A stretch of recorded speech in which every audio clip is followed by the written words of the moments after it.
Shalom. First and foremost, I want to give all praises, honor, and glory to Yahweh, Bahasham, Yahushai, Bahasham, Racha Kodash. Double honors to the elders and the apostles of Great Millstone, and peace and blessings to the elect. And today we're going to go into the book of Ecclesiasticus, the 13th chapter.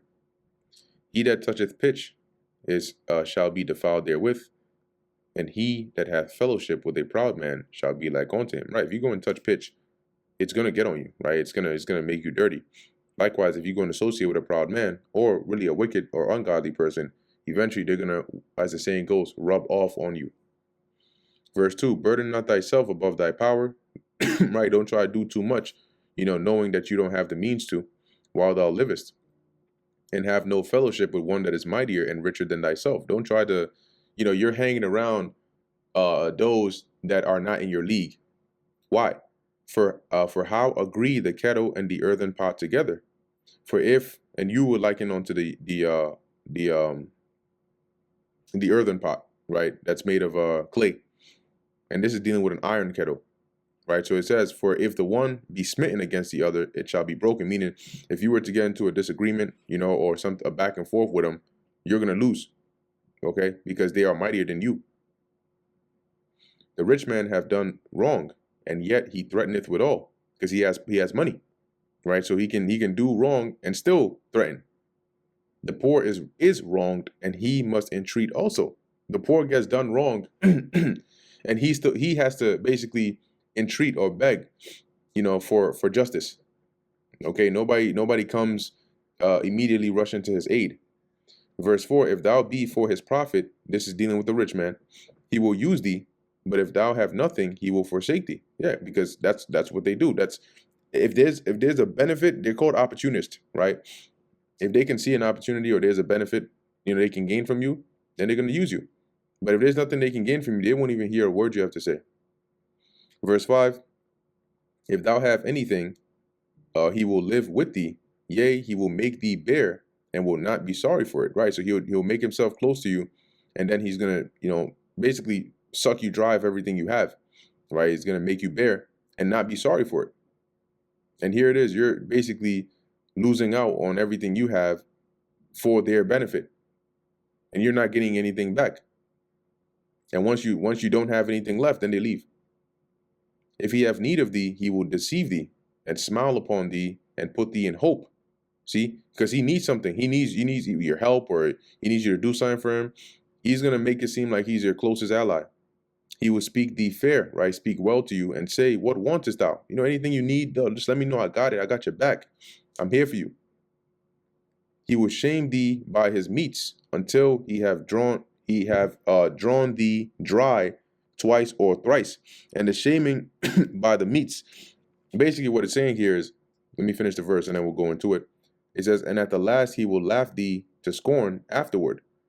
When he seeth thee, he will forsake thee and shake his head at thee.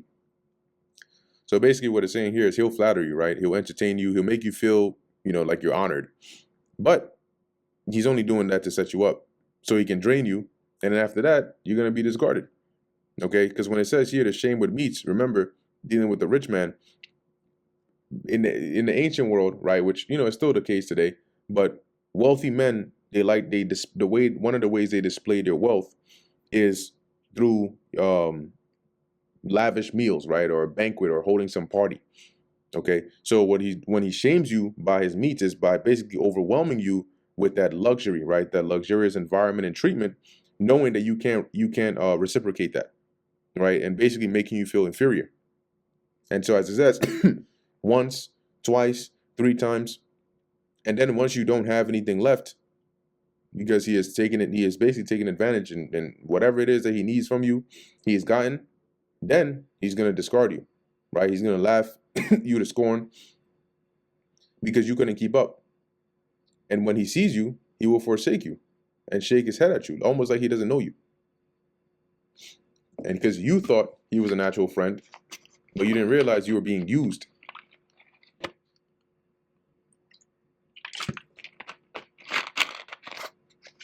Verse 8,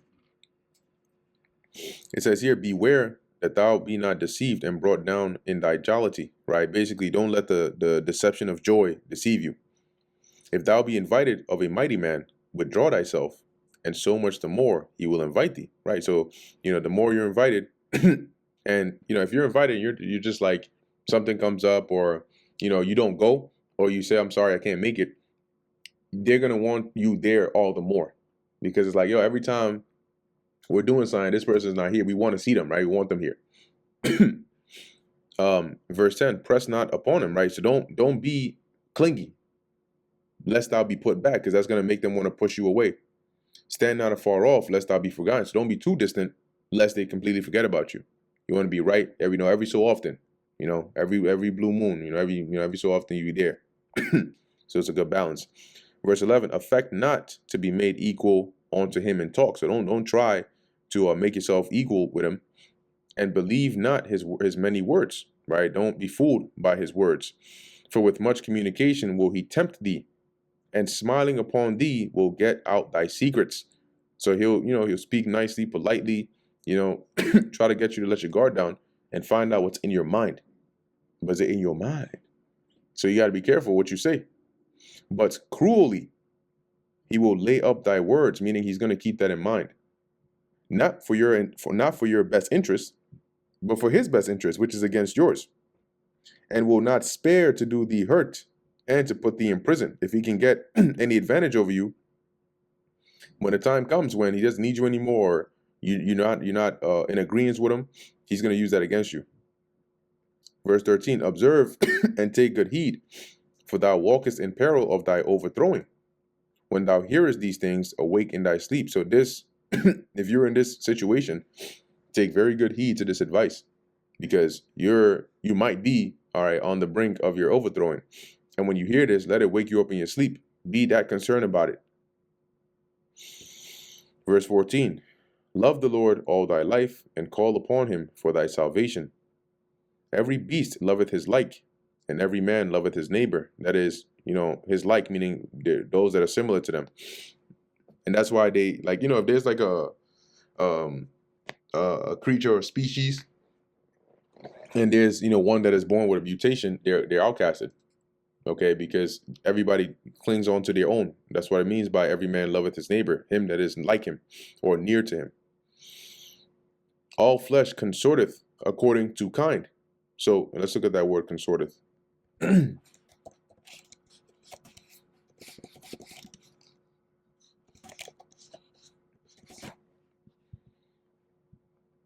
Yeah, it says it's an archaic third person singular present, meaning to associate or keep company with, right?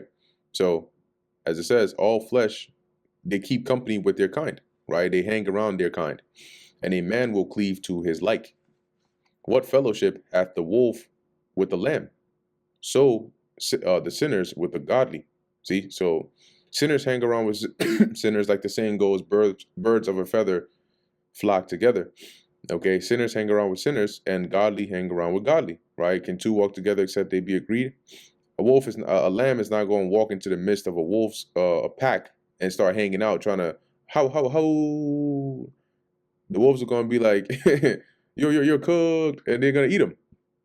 Okay, verse 18, it says here, what agreement is there between the hyena and a dog? And what peace between the rich and the poor? You are not of the same like. As the wild ass is the lion's prey in the wilderness, so the rich eat up the poor. So if you're trying to hang around the rich and you're not in their category, you're going to be like a prey onto them. Verse 20, as the proud hate humility, so doth the rich abhor the poor. You see that? Somebody that's proud, you humble them and see how they react. They're going to be like a kid that you pulled a candy or lollipop out their mouth. Okay? So doth the rich abhor the poor. A rich man beginning to fall is held up of his friends, but a poor man being down is thrust away by his friends. See, because he has money. So, the second, things are not going well, everybody's there to, oh, no, let's make sure you're good, you're all right. But somebody that's poor, even when you're down, your friends they're out. Okay, you barely have anybody to your aid. When a rich man is fallen, he hath many helpers. He speaketh things not to be spoken, yet men justify him. So he says things that ought not to be said, And yet people try to justify him. Oh, no, no, no, that's not what he meant. Or, you know him, the poor man slipped, and yet they rebuked him too. See, so the rich man does it deliberately, he's justified. The poor man by accident, they rebuke him. He spake wisely and could have no place. Even when speaking wisely, they didn't even want to give him space to talk. That's unfortunately that's how the world is. People are respective persons. When a rich man speaketh, every man holdeth his tongue. So everybody's quiet.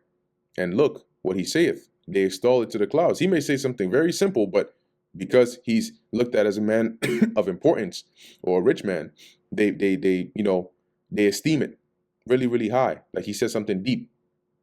But if the poor man speak, they say, what fellow is this? And if he stumble, they will help to overthrow him, right? If he was to even slip, say one thing by accident, immediately, hey, look, see, why? That's why we told him. That's why we didn't give him a place to talk in the first place. And we, right now, as prophets of the Lord, as teachers, are likened unto the poor man. Because so many things we have been telling people, we've been warning, we've been prophesying about. And you know what? As it says, we don't even have place. But let some Edomite on TikTok, or some more popular mainstream media come and say the same thing, and now it's going viral. It says, riches are good unto him that hath no sin, and poverty is evil in the mouth of the ungodly. Yeah, because him that have no sin, living a righteous life, they're not going to use their riches for wickedness.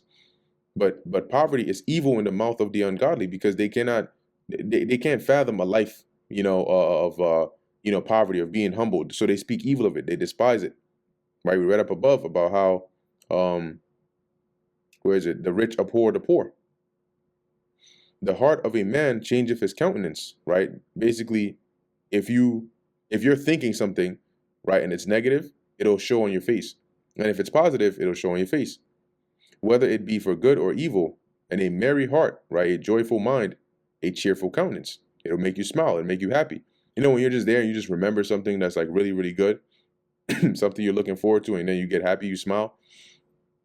A cheerful countenance is a token or a sign of a heart that is in prosperity, right? So when you see somebody that's really happy or they're smiling, you already know that, hey, something good is happening. Or what are you thinking about? What's got you smiling so much? That they're in a good mood. That's how we call it. And the finding out of parables is a wearisome labor of the mind. Yeah, because you got to study, you got to, think about it and try to understand, okay, well, what does this mean? And, so it's wearisome, okay, on your mind. But, when you find it out, it's refreshing. Okay, it makes it all worth it. And that brings us to the end of the book of Ecclesiasticus, the 13th chapter. Lord willing, that was edifying to the elect. In closing, I want to give all praises, honor, and glory to Yahweh, Bahasham, Yahweh Shai, Bahasham, Rachah Kodesh. And until next time, Shalom.